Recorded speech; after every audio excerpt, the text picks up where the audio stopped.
Bom, como é que a gente vai fazer a investigação no comprometimento fetal? Nós podemos nos valer da ultrassonografia morfológica, que pode ser feita em qualquer momento da gravidez, mas alguns estudos preconizam que ela deve ser feita mais no primeiro e no último trimestre. E ela vai estar analisando, vai estar nos denunciando esse tipo de alteração, como microcefalia ou hidrocefalia, a hidrópsia, a hepatosplenomegalia, placentamegalia, óligo ou polidrâmino. O ecocardiograma fetal também pode ser realizado somente após 20 semanas de gestação, que é quando a gente já consegue detectar as anomalias cardíacas. Bom, o diagnóstico da infecção fetal vai poder ser feito através da amniocentese ou da cordocentese. A amniocentese ela é indicada após 18 semanas, porque antes de 18 semanas nós temos uma sensibilidade baixa. Essa amniocentese vai estar detectando, através da proteína C reativa, traços do DNA do toxoplasma no líquido amniótico. Existe também a cordocentese, que é a pesquisa do IgM para toxoplasmose fetal no sangue fetal, através da punção do próprio cordão umbilical. E com relação ao diagnóstico de infecção no período neonatal, quer dizer, o garoto já nasceu. O que nós podemos encontrar? O quadro clínico é variado e bastante inespecífico. Pode apresentar microcefalia, hidrocefalia, convulsões, corioretinite, catarata, glaucoma, microoftalmia, hepatomegalia, esplenomegalia, anemia, púrpura, hidrópsia. Aos exames ultrassonográficos e tomografia de crânio, é possível observar as calcificações intracranianas, que nós vamos ver já já. E no exame laboratorial, se detectarmos o IgG, ele pode estar presente no sangue fetal, mas ele é proveniente da mãe, né? E o IgM e o IgA ou o PCR, eles conseguem alcançar juntos uma especificidade e sensibilidade de quase 100%, o que confirma o diagnóstico. Bom, com relação à infecção materna no primeiro trimestre, como eu já falei, ela pode ser muito mais grave, levando ao aborto, natimorto, prematuridade, encefalite, pneumonite, convulsões e miocardite. Já no segundo e terceiro trimestre, menos grave, pode ser assintomático para o feto, com manifestações apenas tardias, geralmente causada por hepatosplenomegalia, lesões oculares e micropolioadenopatia. Alguns autores colocam a tríade toxoplasmótica, que é composta por hidrocefalia, calcificações cerebrais e corioretinite. Outros autores colocam a tétrade, com a associação de 4 sinais e sintomas, a tétrade Sabin, que são esses 3 adicionado ao retardo mental. Sabemos que cerca de 85% dos recém-nascidos aparentemente normais ao nascimento vão desenvolver a perda da audição, cerca de 10 a 30%. 20 a 75% apresentarão um retardo no desenvolvimento. E com relação às crianças sintomáticas ao nascimento, quais são as alterações no sistema nervoso central mais vistas? Hidrocefalia, microcefalia, convulsões, obstótono, paralisia de extremidades, dificuldade de sucção, letargia, distúrbios respiratórios e calcificações cerebrais. Maior gravidade se a criança nasceu prematura, é uma comorbidade para esse indivíduo. Manifestações sistêmicas, o que nós observamos? Hepatosplenomegalia, icterícia, linfadenomegalia, febre, hipotermia, anemia, petecas, equimose, alterações licóricas, eosinofilia e trombocitopenia.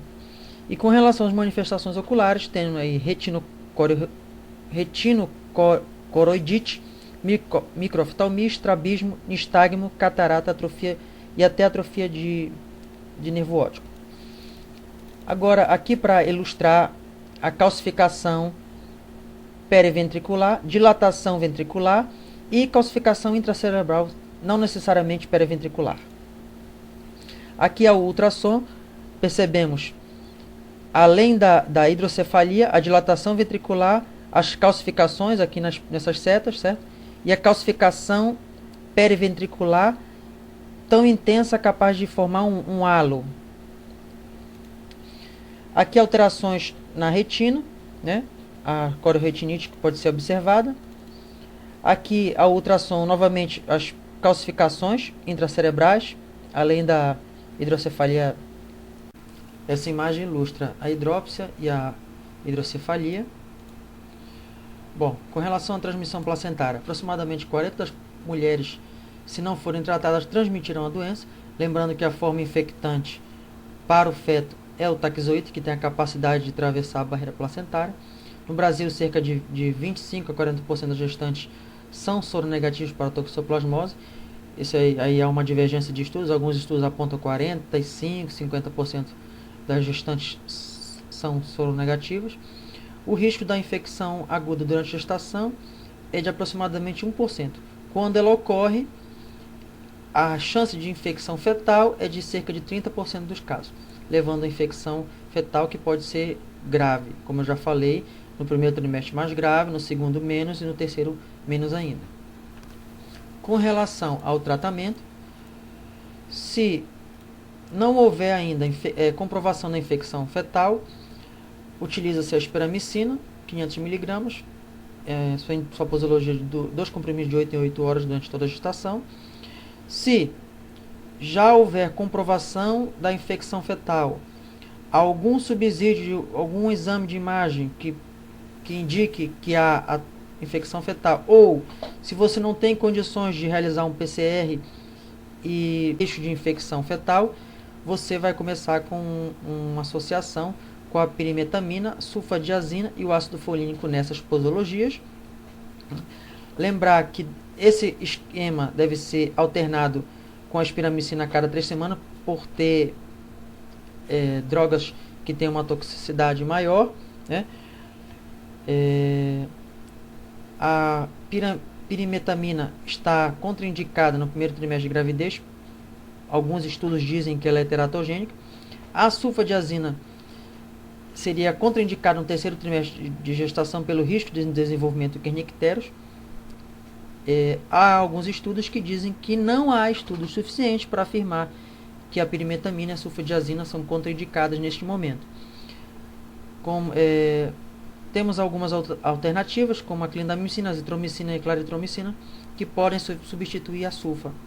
Bom, com relação ainda sobre o tratamento, este é indicado apenas nas seguintes situações: se houver infecção aguda na gravidez, nos casos das uveites, no caso da doença congênita, quando houver imunossupressão, pois há a possibilidade da reativação da doença.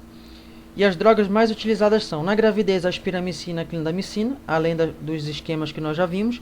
E nos demais casos, os mais utilizados são a sulfa e a pirimetamina, por 2 a 4 meses. Estes têm a ação de inibir a hidrofolato redutase, impedindo a síntese do folato e do DNA do parasita. Sobre os riscos de contaminação pelo toxoplasmose, precisamos saber que são riscos: ingestão de carne crua ou mal cozida, ingestão de frutas e verduras mal lavadas, higiene precária no preparo dos alimentos e da cozinha, contato com fezes de gato, contato desprotegido com o solo contaminado e viagens a locais onde haja infecção endêmica.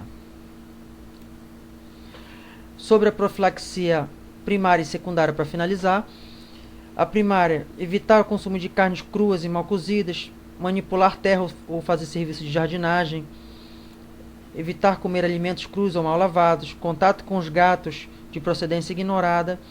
Gestantes devem realizar o teste sorológico para toxoplasmose com dosagens de IgM e IgG pelo menos uma vez a cada trimestre. Alguns autores, como o Zugaib, preconizam que essa dosagem seja feita mensalmente. Infelizmente não é a nossa realidade.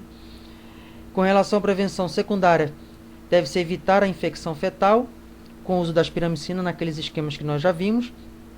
E com relação à prevenção terciária, quando já há infecção fetal, o uso da pirimetamina, sulfadiazina e o ácido folínico para diminuir as sequelas em fetos infectados. Bom, essas foram as fontes utilizadas para a realização desse trabalho. Estes são os indivíduos que colaboraram com o trabalho. Obrigado.